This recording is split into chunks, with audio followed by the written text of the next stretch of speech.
necesitamos más ingenieros en el país y en el mundo. Y necesitamos porque básicamente lo que va a marcar en los próximos años, y ya lo está marcando la agenda de las empresas, es la transformación digital. Y la transformación digital no solamente es computarizar una organización, sino que transformar desde adentro, desde sus procesos, desde sus procedimientos, desde sus formas de canalizar cada una de las acciones que hace diariamente, tratando de hilvanarlas de una manera eficiente, rápida y con una alta capacidad para reprogramar. Entonces, indudablemente va a hacer falta la ingeniería. Hace falta la ingeniería porque estamos ante la presencia de la aparición en la construcción de muchísimos nuevos materiales que van a cambiar la forma de construir, la forma de diseñar, la forma de resistir esas estructuras, con lo cual va a hacer falta ingenieros. Entonces digo, en cualquiera de las ramas que nosotros querramos pensar el país y el mundo en los próximos años, va a ser muy importante la ingeniería como materia prima o como materia de base para todos esos cambios. Y el desafío es sumamente complejo que tiene la universidad tecnológica, en este caso que estamos hablando, porque los cambios tecnológicos se producen a un ritmo sumamente acelerado a lo que se venía haciendo antes, y cómo una estructura, una institución como una universidad va cambiando sus propuestas educativas. ¿A qué le hace caso y a qué no? ¿Cómo puede diferenciar las tecnologías que pueden llegar a perdurar de aquellas que solamente pueden llegar a ser un maquillaje de un momento? A veces los cambios tienen mucho de maquillaje, ¿sí? Es decir, esa es la primera cuestión, pero evidentemente hay una necesidad imperiosa de producir esos cambios. Tenemos muchas de nuestras carreras que hoy tienen programas que tienen más de una década, en algunos casos hasta 15 años. Y uno no puede pensar que con la evolución tecnológica esos programas puedan tener más allá de 5 o 6 años, porque digo, es la constante modificación tecnológica y la evolución la que debería ir marcando eso, pero también somos, como cualquier universidad, somos un gran elefante que muchas veces no lo podemos empujar porque no tenemos la suficiente fuerza y tampoco nos podemos poner adelante porque nos lleva o nos pisa, ¿no? Entonces hay que ir haciendo cambios muchas veces pequeños, pero que logren una transformación y mantenida en el largo tiempo.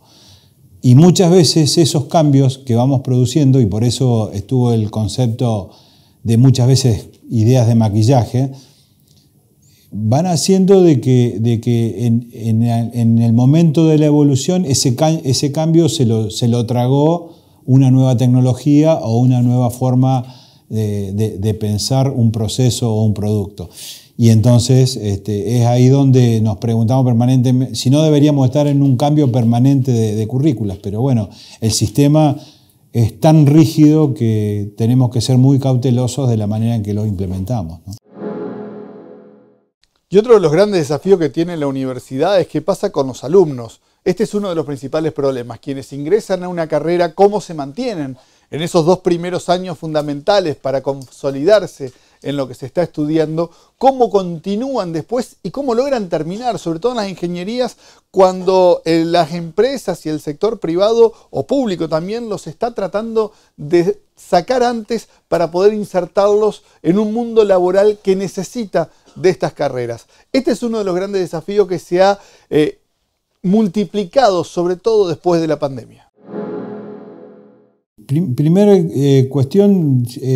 nosotros al menos en nuestra facultad, y después puedo hacer una mención a la universidad, pero digo, en la facultad al menos, lo que hemos tenido en los últimos años ha sido siempre un crecimiento vegetativo. O sea, no es que hemos visto un salto de un año a otro, excepto posterior a los 2 años particulares de la pandemia, que deben ser tomados como años muy particulares.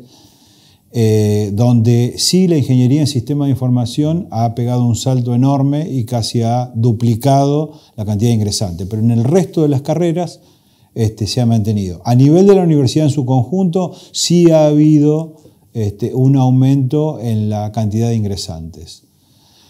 que no necesariamente, y acá sí quiero rescatarlo también, porque digo, muchas veces lo ponemos a esto como un indicador, si cuántos ingresantes tuve. Yo creo que es más importante pensarla como con una pregunta o con una frase un poco más larga, y es cuántos ingresantes tuve y cuántos pude sostener de esos ingresantes o de esos estudiantes ya en periodo universitario a lo largo del tiempo para que terminen la ingeniería. Y ahí después la cosa se empieza a abrir, es un abanico, porque digo, tengo en los primeros años algunos ingresantes que no pueden sostenerse porque tienen o una mala base o no pueden superar las materias de los primeros años. Y entonces digo, ahí aparece fuertemente la universidad poniendo todo el sistema de contención y de acompañamiento que es necesario tener para que ese estudiante persista en el tiempo. En el caso particular de la Regional Santa Fe, que es el que conozco en detalle, nosotros veníamos con un proceso muy, muy interesante de crecimiento y habíamos llegado a lo que se llama tasa de retención o porcentaje de retención, que estábamos en el tercer año prácticamente con el 80% de estudiantes retenidos de los que habían ingresado en el primero. Pero obviamente la particularidad de la pandemia esto lo partió por el medio de nuevo. Es decir, nosotros veníamos de un histórico de un 40%, es decir, de cada 100 estudiantes que ingresaban en el primer año, aproximadamente quedaban 40 en el tercero. Eso era lo histórico. Lo vinimos creciendo durante 10 años con mecanismos de contención, compañeros que estudiaban con los compañeros que entraban, referente de pares que se llamaba ese programa, programa de tutores, alumnos tutores que lo acompañaban a los estudiantes para adaptarlo a la vida universitaria, y habíamos logrado ese crecimiento. La pandemia lo partió y hoy estamos revisando, estamos empezando a pensar en programas particulares, pero no lo quisiera mezclar con esto. Vuelvo a decir, hoy tenemos... yo diría en la ingeniería 3 grandes tramos, que son los 2 primeros años, un tercero y cuarto año, que es el tramo medio, y después el último tramo, donde también hay una deserción tardía, que se llama, y que también hay que mirarla en esa pregunta que vos hacías, porque digo, yo entré 100, me quedaron 80 en el tercero, terminaron estando 60 o 50 aquí en el último año, pero aquí aparece el otro problema, es el medio que presiona porque le faltan ingenieros y me viene a buscar al estudiante avanzado que ya tiene algunas herramientas como para poder empezar a desarrollarse o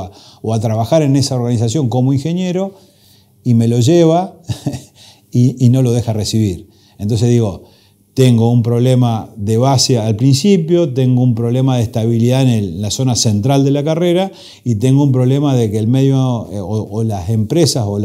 la sociedad lo requiere sobre el final de la carrera, y ese estudiante que todavía le faltan algunas materias empieza a trabajar, forma su familia, se traslada del lugar en la facultad donde estaba concurriendo a sus clases y terminó dejando la carrera, ¿no? Entonces digo, esa sería toda la respuesta, es decir, el análisis de toda la carrera y los distintos tipos de deserciones que hay a lo largo de la carrera. Hay mecanismos, hay programas, hay grupos de trabajo que de alguna manera están insertándose, pero cuesta.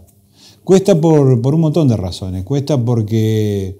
la velocidad de requerimiento de la industria, si es que lo relacionamos con la industria, ¿no? Uno podría decir organizaciones más genéricas, pero digo, la industria, la velocidad que necesita de respuesta por ahí es mucho más rápida de la que la universidad le puede proveer. Entonces digo, en ese sentido, lo que se ha venido en los últimos años trabajando son con algunos programas financiados del Estado, en algunos casos, que con asignaciones no retornables, digamos, o sea, algunos subsidios para las industrias, de alguna manera que le permiten a la universidad empezar a trabajar con grupos o con algunos estudiantes avanzados y algunos docentes en algunos programas adentro de la industria y que le permiten de alguna manera acercarse a ese requerimiento. No es fácil, porque vuelvo a repetir, las velocidades de lo que uno requiere y la velocidad con la que la universidad o nosotros como sistema muchas veces respondemos es mucho más lenta. Y después aparece otra cuestión, y es que muchas veces las organizaciones no terminan, o las industrias, no terminan de apoyarse en la universidad, porque ahí aparece el otro problema, y que es, si yo me apoyo en la universidad y desarrollo determinado sistema, determinado programa o determinado producto, ¿de qué manera estoy protegido y mi competencia no está teniendo acceso a eso también? Entonces ahí aparece mucho el tipo de industria, el tipo de organización que hay alrededor de las facultades o de la universidad. Se han hecho cosas muy interesantes, se han hecho cosas muy interesantes, pero yo creo que todavía ahí hay mucho para trabajar en eso hacia adelante. Nosotros, y atado quizá con la pregunta anterior de cómo estábamos nosotros de alguna manera posicionándonos con las nuevas carreras, aparecen nuevos diseños que están de alguna manera certificando competencias, y ahí va a ser muy interesante la posibilidad de que grupos de estudiantes con docentes trabajando con la industria puedan certificar algunas competencias particulares para algunas materias. Entonces eso nos va a poder acercar probablemente también desde la clase más tradicional a tratar de resolver algunos problemas a la industria. De todas maneras, esa industria lo que requiere hoy seguramente son profesionales o casi profesionales, como hablábamos también, de que vienen a buscarlos a veces en el cuarto y quinto años,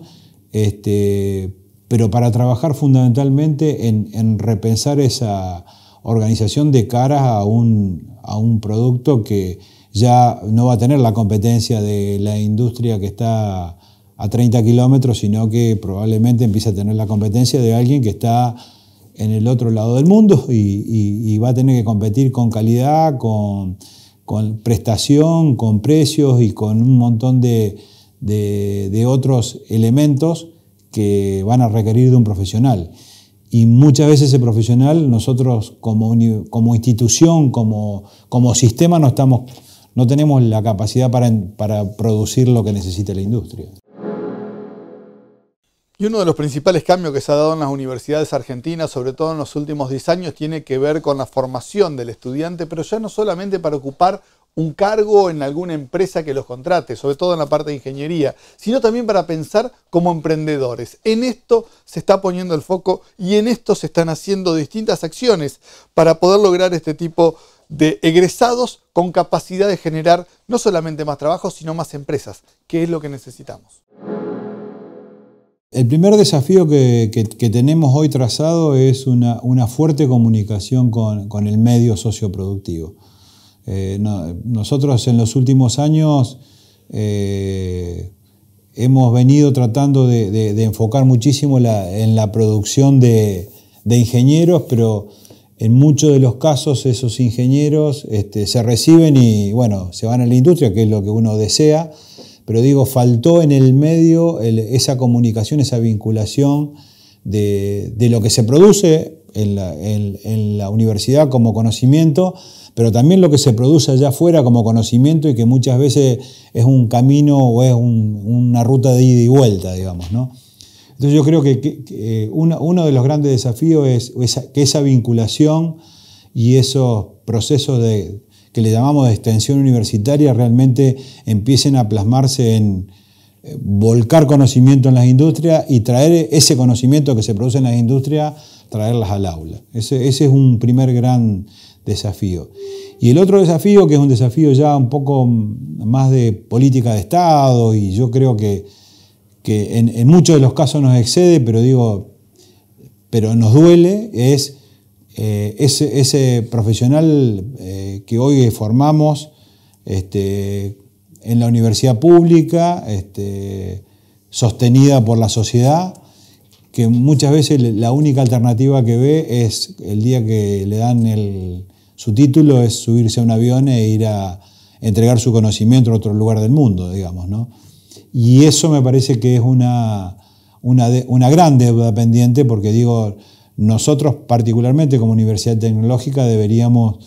trabajar para que ese profesional hoy esté pensando en cómo pone su pie o pone su conocimiento en la industria del país para que haga que realmente todos estos problemas y estos vaivenes que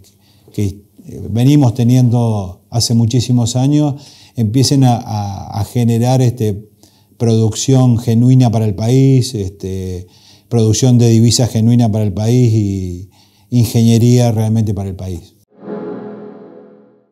En este sentido, la Universidad Tecnológica Nacional de Santa Fe, junto a la de Paraná, en algunos casos, están trabajando en proyectos en común o junto a otras instituciones, como puede ser Vialidad o el Colegio de Ingenieros de Santa Fe, también están buscando de integrar egresados profesionales, la universidad y nuevas fuentes de trabajo.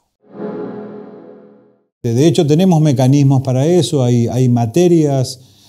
hay espacios, hay laboratorios en donde hoy los ingenieros empiezan a hacer sus primeras herramientas y empiezan a generar sus primeros proyectos, y en muchos de los casos esos proyectos después se los llevan y se asocian y logran algunos espacios de crecimiento, de desarrollo de lo que llamamos el sistema emprendedor, digamos, ¿no? Que hoy también está empezando a ser ayudado por otras organizaciones o del Estado o estatal privada, digamos, ¿no? Es decir, los parques industriales, los parques tecnológicos, los famosos desarrollos locales, digamos, en algunos municipios que van poniendo en marcha algunos laboratorios de producción de prototipados, que eso le permite a los emprendedores llegar a hacer su prototipo, tienen alguna ventaja impositiva desde algún municipio como para empezar a desarrollarlo. Bueno, después lo que necesitamos es un macrosistema además que contenga eso, pero en general eso es una cosa que se viene notando en los últimos años, y de hecho tenemos muchos de nuestros graduados y algunos que no han terminado todavía su carrera, pero que comienzan a generar este tipo de emprendimientos donde se asocian con algunos compañeros y pueden llevar adelante algunos de estos procesos o pequeños emprendimientos que en algunos casos escalan, en otros casos quedan en una primera etapa y luego los absorbe alguna industria más grande, en algunos casos generan empresitas muy pequeñas y que son satélites de empresas más grandes. Bueno, estas cosas se vienen dando en los últimos años y creo que hay dentro de la institución algunos mecanismos que han favorecido eso también. Y por último le preguntamos a Donet sobre los desafíos que tiene hoy la universidad. Obviamente también tiene que haber un sistema afuera que contenga, y digo, ahí es lo que digo, que empiezan a aparecer estas asociaciones o parques industriales o pequeños emprendimientos, digamos, o distritos tecnológicos, como otro formato también, que empiezan a pensarse como lugares donde se pueden desarrollar algunas de estas actividades. Nosotros en particular, nosotros estamos ahora con una experiencia muy linda, dos experiencias muy interesantes que están muy arrancando. Una con Vialidad Nacional, que tiene un laboratorio que está en la zona de la Ruta 168, camino a Paraná, desde aquí de Santa Fe, y la idea es que a ese laboratorio lo administremos desde las dos regionales, la Regional Paraná y la Regional Santa Fe, de la tecnológica, ¿no? Y la idea es no solo hacer laboratorio para la construcción y el desarrollo de infraestructura vial, sino que además ahí se hagan investigación y desarrollo para nuevos materiales, nuevos procedimientos, nuevos procesos. Esa es una cosa que va a generar per se, digamos, si viene un laboratorio del Estado, pero va a generar como algún núcleo alrededor de eso con la posibilidad de nuevas empresas o nuevos emprendedores que puedan tomar eso, ¿no? Y la otra es un espacio conjunto que vamos a administrar junto con la Universidad Tecnológica Regional Paraná y nosotros en el predio del túnel, que lo tenemos con una concesión por 100 años, que vamos a armar ahí 3 laboratorios que van a estar directamente ligados con el túnel, pero que la idea es que de alguna manera los graduados tengan ahí también un espacio como para poder generar algún desarrollo propio y bueno, serán empresas satélites que se podrán ir generando desde ese espacio. Y la otra experiencia que nosotros estamos llevando hoy adelante, que nos parece muy interesante, es con el Colegio de Ingenieros Especialistas acá de la provincia de Santa Fe, particularmente la del Distrito 1 que está acá en Santa Fe, que es con una serie de empresas muy pequeñas, de consultoras, en algunos casos de 2 o 3 profesionales que se han unido para hacer algún trabajo de consultoría y hacer el mecanismo de vinculación universidad-empresas, hacerlo a través de ese conglomerado de pequeñas consultoras, asociándonos estratégicamente, dándole la posibilidad a esos graduados nuestros que tienen sus consultoras, que no tienen muchas veces la capacidad de sostener laboratorios para investigación y desarrollo, proveerle esa pata desde la universidad y obviamente la empresa para volcar el conocimiento en la empresa. Son algunas de las cuestiones que estamos llevando adelante porque creemos realmente que hoy hace falta que esos emprendedores crezcan y probablemente lo van a hacer al principio a la sombra de industrias grandes, ¿no? O proveyendo industrias grandes.